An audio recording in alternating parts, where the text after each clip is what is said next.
time on Katawa Shoujo. Sorry. Excuse me. Get out the fucking way. Move, bitch. Yeah. And here we go. Try to keep up. I stay afloat somewhere between asleep and awake, feeling completely drained. Not only my body, but all of me is limp and paralyzed apart from my senses. I swallow with difficulty and try to lie as still as I can, which in this state is not a very hard thing to do. The nurse is shuffling around on the other side of the curtain he drew to give me privacy. I can see his shadow shifting about in the sunlight. He has opened the window of his office. It's windy outside. The clean white curtains flutter in the breeze in the heavy, lazy motion like waves. Light sifts through them slowly, half absorbing into the fabric. I close my eyes. The breeze in my face feels nice in the soft fabric of the curtains. I listen to the sound of my heartbeat for a moment, trying to shut out the sound of the nurse tapping away on his computer and my own heavy breathing. It's steady. Damn it, not even a week and I end up like this again? I really screwed up this time. Should have known better than to play the half-baked sports star in front of a real one. And why did I try to act brave? Like, that heart flutter was no big deal, even when it was obvious that it was. It was just a reflex, to push it away, to keep it aside. I didn't want it to happen. I didn't want Emmy to see it. Nah. Stupid, stupid, stupid. I have to be more careful, or I will end up in the hospital again. Or worse. That's my final thought before I give in to the tiredness. Pretty sure he's still in denial about the whole thing. Oh, totally. Yeah. I fell asleep. For how long? What time is it? I'm feeling a little lightheaded and I keep blinking compulsively. Pushing the curtain aside, I squint my eyes against the unfiltered light pouring in from the window. The texture of the canvas feels nothing like the wind did before. The nurse looks up from his work, sitting exactly where he was before. How are you feeling? I can't really tell, so I don't answer anything. I feel kinda groggy from falling asleep at such a weird time. Hopefully I don't look too weird. What time is it? Me croaking the question to gain some orientation. The nurse looking at his wristwatch before answering. Things seems to happen in slow motion. 10:15. I try to think for a moment what that means, but I'm not really sure. You didn't answer my question, Hisao. Oh, fine. Arm down from that bed then, and let's see how you're doing. Don't... Oh... I tried to do exactly that, only to sway dizzily when I move too fast. The nurse moves to support me by an arm and sighs. Stand up too quickly. Is what I was going to say. Just sit there. I'll check your pressure to make sure. My good intentions sure lasted for a long time. I shut up, embarrassed with myself, while the nurse gets busy with an old-fashioned contraption and my arm. After a couple of minutes, he puts it away, looking neither pleased nor unhappy. You're all right. Head stop spinning yet? Yeah. Good. How are the contents doing? You didn't show very good judgment up there, Hisao. I swallowed the retort I was going to make. It's what I was thinking myself, but hearing it stated by somebody else makes me want to protest. What he's saying is not pleasant to hear. Doesn't make him any less right, though. No, sir. He nods, still looking as neutral as he was before. It would be easy to be angry at him if he said, "Told you so," or something, but he doesn't. I can try to help you to keep your health, but ultimately the last call lies with you. Hopefully, this little episode will be something that'll remind you of that. Here, a note for your teacher, to avoid an interrogation. I take the slip of paper he's offering and then make my leave so I can't think of anything else to say, nor even really want to. Stay out of trouble, you hear me? I don't think it's anything but a scare, but next time, it could be different. I hear you. There is some way to get to the school building straight from the auxiliary building, but I'm not keen to find out and possibly get lost, so I go out from the exit that I know works. I stop at the stairs of the auxiliary building, deliberating for a moment between going to the dorms to get my books and stuff or going straight away to the class. He needs to change still from his soccer outfit. and Oh, yeah. stuff. What are you? The sun stings my eyes, so I head toward the dorms. The halls are quiet, as the courtyard was, naturally. So since everyone is in class, I knock lightly at the door of 3-3 and push open the door while Muto calls from the other side. Sorry I'm late. 15 pairs of eyes turn to me. Hmm. Okay, I've been. Oh yeah, how are you Yeah, gonna deliver this? I need to. I keep on switching his voice, and I need to stick with one. So So do you want him? You wanted him to be like a surfer dude? yeah, I think I'm just gonna go with the surfer dude, trying to be hip with kids. Okay. Yo, good morning, Nakai. I like it. Muto seems to be somewhat confounded by my coming in late, as if I interrupted his flow or something. Judging from the rambling lectures his classes tend to be, that might be the case. You harshed as mellow, dude. Yeah, he ruined my vibe. I pass him the note the nurse gave to me. Muto takes it and nods and reads it quickly. He lifts his eyebrow and gives me a kind of stern look, but doesn't say anything, just nods solemnly again. I shrug and he gestures at me to run along, so I naturally do. The class goes on lazily. I think I'm starting to get into the rhythm of the school. I have even stopped worrying about taking notes and being overtly attentive. The first days, I was pretty high-strung in class. Muto finishes lecture about electricity early, but continues without a pause about the festival. So, as you know, the festival is on the day after tomorrow. The movie? Oh, it's so good. I hope everyone's projects is going to be successful this year. Have a good time with it. Just, ride it out. But also come Sunday, please keep the meaning of this festival in your minds. Games and fried food! Everyone burst out in laughter, and so do I. Yeah, thanks for that, Mikado. But what I mean is, the remainder of his sentence is buried beneath the ring of the lunch bell, and everyone starts packing their things. Muto deliberates for a moment, but since almost nobody seems to be paying attention anymore, he gives up and sits down. It's crowded in the hallway, or as crowded as the hallways in the school probably get. Most of the students seem to be heading down to the cafeteria. Normally, I join the flow and grab a lunch myself, but today is different. Today, I've been invited to lunch on the roof. An odd occasion, but that's where I was told to go. Fortunately, I managed to find shelter from the storm in the lee of the classroom door. Eventually, the torrent subsides and I step tentatively out of the hallway, only to be met by Emmy, who comes flouncing down the hallway like a cannonball. Hey, hi Hisao, great timing. This is the first time I've seen her in her uniform. Yeah, she looks pretty good. Yeah, she's great. I have super extra lunch today as promised. Let's go upstairs. The stairway to the roof is a little dilapidated, but it's clearly been used recently. At the top of the stairs is a door, complete with missing padlock. I wonder who the intrepid invalid was that removed the lock. I mean, You interpreted individual as invalid. oh, really? I was wondering why that sounded a lot harsher than... Oops. It's okay, we'll go with whatever that was. Yeah, and Emmy shoves the door open and steps beaming into the sunlight.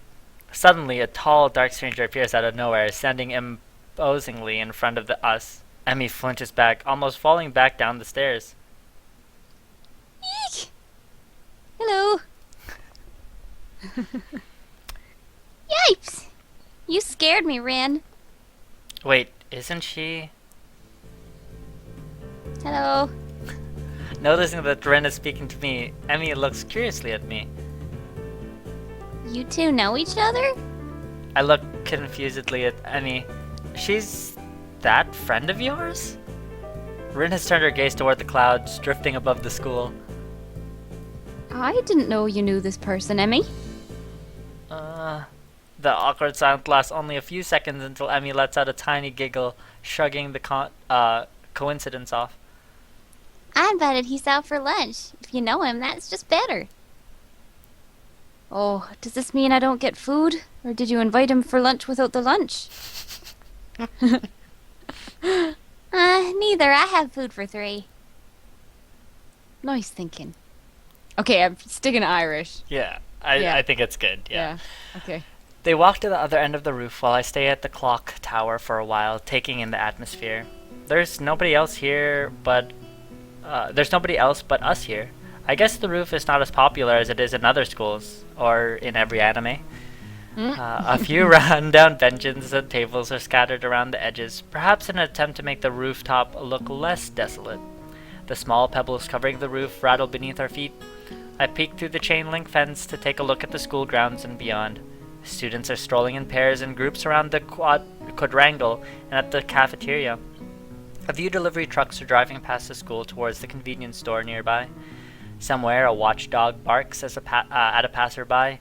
Somehow, when I look towards the town center, the small town feel strikes me very strongly, almost palpably. The hectic lifestyle of big metropolises seems so far away and foreign here. Nobody has to run to catch a bus like their life depended on it, or get their senses overloaded by the neon lights and traffic jams. I feel surprisingly optimistic about the new life of mine, looking at my new hometown, even if it's going to be mine for only 1 short year. Oh right, he's a senior! Mm-hmm. Right. Finding out about my illness and having to move away from home all came so suddenly. I haven't had time to think about how I feel about it. When I stepped out of the shadow of the clock tower to the open, I feel warmth touching my back. The sun shines from a perfectly clear cerulean sky. A cool breeze sweeping over the rooftop makes me shiver, but only briefly. The wind carries the scent of trees and flowers, not smog or car exhaust like it used to just a few weeks ago. Emmy settles on a bench with Rin in tow and produces 1 big and 2 small lunchboxes from her bag. Come on, Hisao. What are you waiting for? She's beckoned me to join them, making room on an already small bench. I seat myself on the corner of the bench to take as little space as possible. It's pretty cramped, but somehow all 3 of us fit on it. Impressive view. Emmy suppresses a giggle and places a lunchbox in front of Rin and hands another lunchbox to me. Here you go. Lunch is promised. Homemade, no less. I'm kind of impressed. Wow, this looks really good. Thanks. I made them myself when I can. Conversation dies off as I set about the business of feeding myself. Taking a few bites, I glance up and notice Rin deftly opening the lunchbox and popping a forkful of food in her mouth using only her feet. This is where he takes the 1 bite and goes, oishi! Even though I've seen it before, I can't help but be impressed at her dexterity. It's also a reminder of the sort of place I am in right now. Will I ever get used to to sights such as this? I can't decide if getting used to such a thing would be a good thing or a bad thing either. Does getting used to this place mean I'm giving up on being a normal person? Or does it just mean I'm becoming more understanding about those around me? I'm distracted from my thoughts by the sight of Emmy tearing into her lunch as if as if it had insulted her ancestors. You seem pretty hungry. Emmy looks up, mouth half full, and swallows before nodding. My morning run always works up an appetite. Which is great, because then I burn through lunch pretty quickly. Did you see that cute little blush? Yeah. Oh god, she's so cute. Helps me keep my girlish figure. What would happen if you lose it? Would you become a man? The fuck, Rin? Her sarcasm is so good. This is just so flat. Yeah. Oh. She's like, she's so sick of everything. I fucking love it. I very nearly choke on my lunch, trying not to laugh. It's a figure of speech. Does your figure have to run in the mornings too? Jesus. Do you always talk like this? Talk like what? Like what? I think that answers my question. Never mind. So, I struggle to think of small talk and settle on the obvious question. How did you two meet? Rin seems content to let Emmy answer this question. Look Someone at in her. the house. Look at her, just look at her. She's like, yeah. Not even gonna try. Yeah. Someone in the housing department thought that we complement each other well, so we're assigned rooms next to one another. The person in the housing department has a sense of humor. Yeah. Get the legless girl and the armless girl live in close quarters. That's a great idea. Compliment each other? Like shoes and a suit. Huh? Emmy giggles at my confusion. Put us together and we've got all our limbs, get it?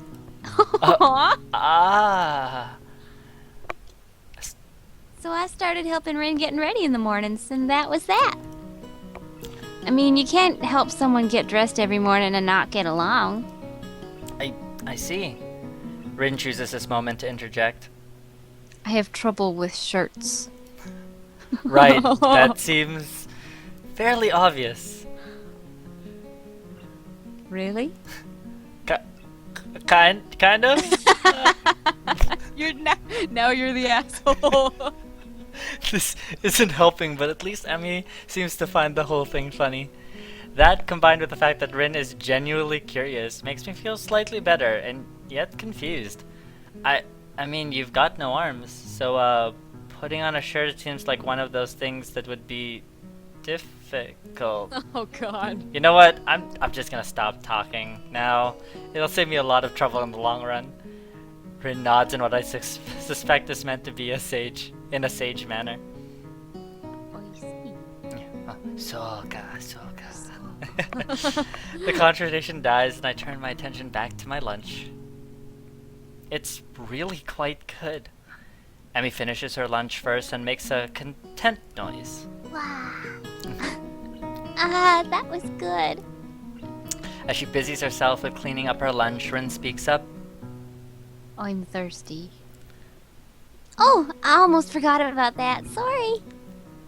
With a flourish, she reaches into her bag and removes a trio of juice boxes.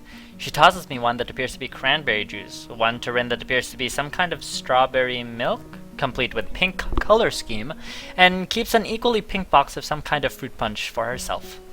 Rin dexterously stabs her straw through the top of her box and begins to drink.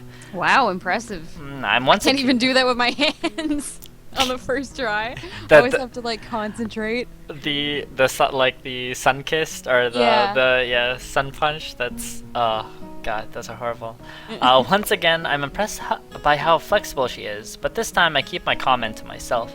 Somehow I don't think either Emmy or Rin are the sorts of people who to think twice about the way they work around their particular disabilities. Rin is especially so. Indeed, she gives off the impression of being entirely unaware that she's missing any limbs at all. Whether or not that's a conscious decision is another matter, really. I'm honestly not too sure. So, Hisao, how'd you like it up here? It's quite nice, actually. I like high places. For the view. Thanks for inviting me up here. And, of course, for the lunch, too. Drinking. Emmy grins a 1,000-watt grin. Pleased by my response, I suppose. No problem. Feel free to eat with us next time, too, okay? I won't make you a lunch, but you can bring your own up here. No lunch service? I don't know. Emmy looks mock offended. Trying to take advantage of my good nature? The nerve. She giggles. Well, if that's your answer, I guess Rin and I will just keep eating lunch all alone. She looks so sad. Oh. Shit, did you not click next Yeah. for that line? Which one? The one that I just said. No, you did. I did. Oh. Yeah. Lunch Okay. alone. I'm suddenly assaulted by the Skype most... Sorry, Skype. Oh, never mind, we're good. We're okay. I am suddenly assaulted by the most heart-rending puppy dog eyes I've ever seen as Emmy pouts. Oh, she's so cute. Kidding! I was kidding. Totally kidding. I'd love to eat lunch up here again. Good location, and the company's okay too, I guess. Emmy frowns a bit at my declaration of okay, but seems happy enough that I've accepted her invitation. I guess that makes us friends now. Or at least acquaintances. The lunch bell rings, signaling a return downstairs. Rin, you didn't finish. Oh, sorry. Taking my lunch. Horrible. Rin, you didn't finish your lunch again. I wasn't that hungry. If you don't eat more, you're gonna fade away. Rin shrugs as if this is an acceptable risk. Come on, we'd better get going. The three of us head down to the stairs together. The afternoon class passes. Once again, I find myself without a plan for something to do after school, so I head to the library to return a couple of books I finished reading. Oh, get your girl voice. Walking inside, I see that there are about as many students here as there was on Tuesday, all the more evident from the almost total silence enveloping the— It is a library, dude. You're supposed to be— As I drop the books I borrow into the return slot at the counter, Yuko suddenly pops up from behind it, quite startled from the banging that they make as they hit the trolley next to her. Sorry, Yuko. Didn't mean to startle you. No, it's fine. It happens a lot. I'm used to it by now. Can I help you? It's okay. I think I know where everything is. Thanks anyway, though. I suppose I'll grab another book or two while I'm here. There's not much else to do, and after reading so much during my stay in the hospital, it's become a hard habit to break. I wander down to the fiction section toward the back of the library, scanning the bookshelves for anything that catches my eye. As I do, I look over the corner where Hanako has been the last time I was here, not really expecting anything to come of it. She's there. Yes! Surprisingly, though, she's there, absorbed completely in a fairly thick book. I decide against intruding on her like last time and get back to finding reading material. No, talk to her. No. Aww. After an indiscernible amount of time spent perusing the aisles, I swear I have dyslexia or something. Like, this is. At least I'm catching myself today. Yeah, I think the late night is contributing to it, but you're doing a great job. We're breaking the third wall. Just Yeah. stop. The fourth wall. The fourth wall. Shit. I finally decide on a couple of books to get and slide them off the shelf. With a minimum fuss, I quickly walk over to the counter, check out my books, and pop them into my bag as I walk out. By the time I leave the main building, sunset isn't too far away. A small trickle of students remain, but the majority have left, presumably to their homes and dorms. Feeling utterly drained, I head to my room to read the book I borrowed. There's been enough action and excitement for one day already. The first is Alice's Adventures in Wonderland. I know the story, of course, but I've never actually read the original book. It's just as trippy as I remember the story to be, with the wacky characters and nonsense plot. I start thinking to myself as some kind of Alice too, haplessly tumbling down the rabbit hole into this cripple wonderland. Okay, that's a rather strong impression. Still, there you go. the isolated location and the overt way the school accommodates to absolutely everything is kind of unsettling. It is like another world. I wonder why I can't shake the feeling of being an outsider like Alice, despite most everyone being so hospitable and friendly with me. Turning another page, my mind starts drifting further away from the book. It's quiet. I can hear my heartbeat thumping against the fabric of my shirt. For some reason, it makes me feel really bad, like it has since the time in the forest with Iwanako. Like I was locked in a cage with something nasty and scary. I put the book down for a while and stare at the ceiling, taking my time to shake off the feeling. 200 pages later, I fall asleep. Did you realize that one line rhymed? Which one? stare at the ceiling, trying to shake the feeling or whatever.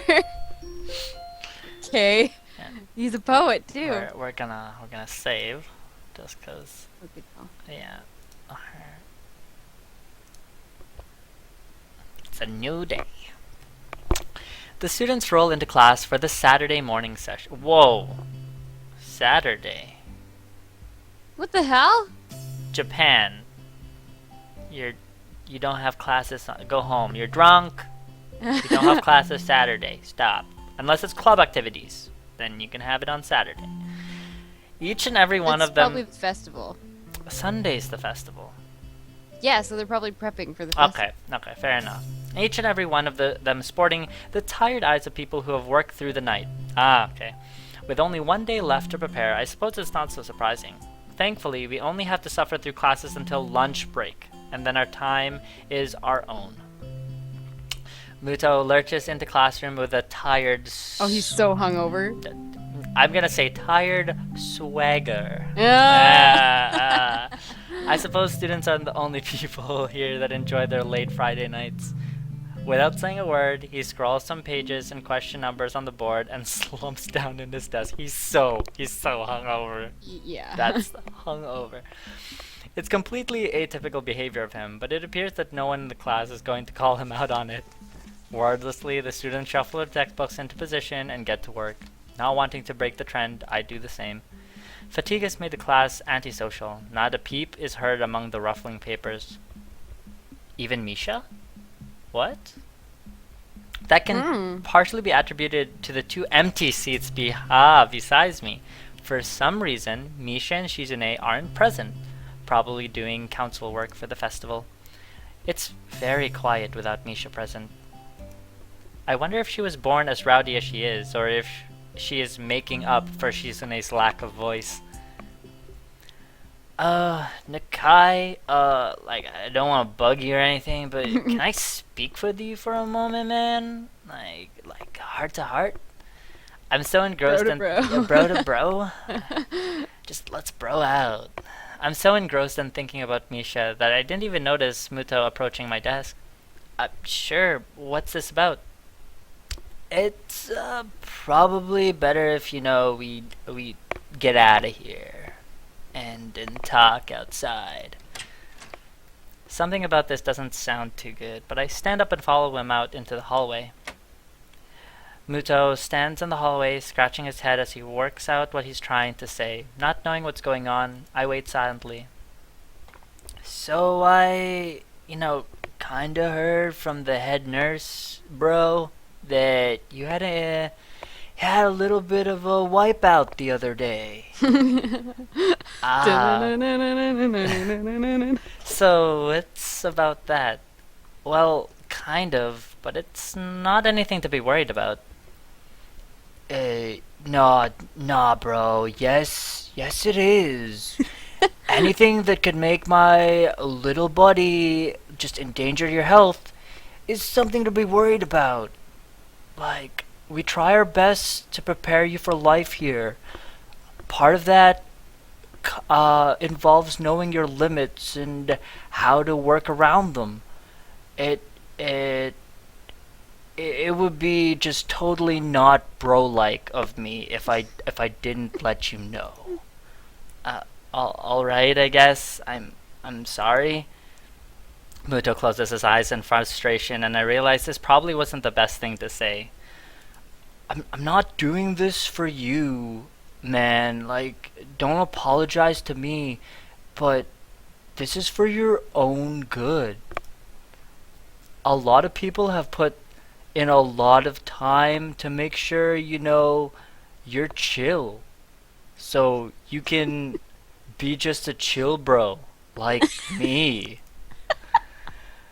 For you to not, take care of yourself, that's, totally not bro-like. I'm not quite sure if this is actually how he feels, or if it's some kind of act he's practiced many times to guilt trip students into doing the right thing. Either way, it's working. I understand. This is all new to me, and I apologize. I know my limits now, and I'll be sticking to them. Muto appears to lighten up a little, satisfied that his message has been received. So then, another question. How's the school, man? Like, I understand you're a little bit behind, but we're taking it at a good pace, yeah? I don't really think so. I tried to keep up when I was in the hospital, so it hasn't been too hard. Muto taps his chin and raises his eyebrows. He absorbs this information. Oh man, you're like a smart bro. Like, not everyone takes learning that seriously. I wouldn't go that far. I was only trying to keep myself occupied in my little life support prison. Well, yeah, you gotta keep up with these things, right? Oh, absolutely radical, man. one wipeout and you're just wiped out. Right. Wouldn't want that to happen. No, that would be totally never mind. Anyway, every week there's like something new that pops up, and most mean nothing to just not bro people, but it could be the next big thing for us bros. I'll keep that in mind. It's obvious Muto's serious talk is over, and he's gone back to his standard, slightly scattered brain approach to life. Hey, good call. I think in hindsight that I prefer him this way. He's slightly more predictable in his unpredictability. Well, like, I don't want to keep you, man, so let's get back to class. My relief at the suggestion is insurmountable.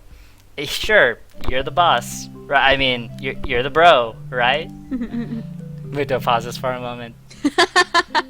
I don't think any of my students have ever called me bro before. I like it. For an instant, I insist to reply to this, but something deep within me tells me to shut my mouth and get back to the classroom. A few of the students jump at the sound of the door, rapidly trying to pretend that they were working on the question on the board. Some don't even bother, their heads slump on the desk as they nap. Thankfully, it would appear that Muto doesn't even notice them. He returns to his desk and retrieves a scientific journal from one of the drawers. I guess I got to him there. The class returns to the near silence that Muto had left it before our chat. Mixed feelings of tiredness and anticipation buzz around the room. Everyone here is either waiting for a chance to rest or the chance to get their last-minute preparations underway. The clock on the wall slowly ticks and reminds class time, ticks the remaining class time away, until finally, the bells cry out, ending the torment. Oh, before y'all leave, I expect the answers to those problems by Monday, bros. The class sighs as one, instantly regretting slacking off, but still acutely aware of the more pressing issue at hand. The classroom empties in a blink of an eye, rushes to the last-minute festival preparations. I stay behind to try to finish quickly the answers so I don't have to bother with it over the rest of the weekend, with the festival and all tomorrow. Apart from me, Hanako is the only one left, obviously waiting for Lily. It's weird that Lily comes all the way to our classroom to pick her up. I expect that moving around is at least nominally harder for her than it is for Hanako. But it's none of my business, and I naturally don't ask about it from Hanako. Despite the relative proximity of our seats, neither tries to strike up a conversation about that or anything else either. So an oppressive silence falls upon the classroom. Time passes in silence. It's probably just 15 minutes or so, but it feels longer. I turn pages of my notebook, Hanako turns pages of the novel she's reading. My pencil lead splinters against the paper just when I was about to finish a paragraph.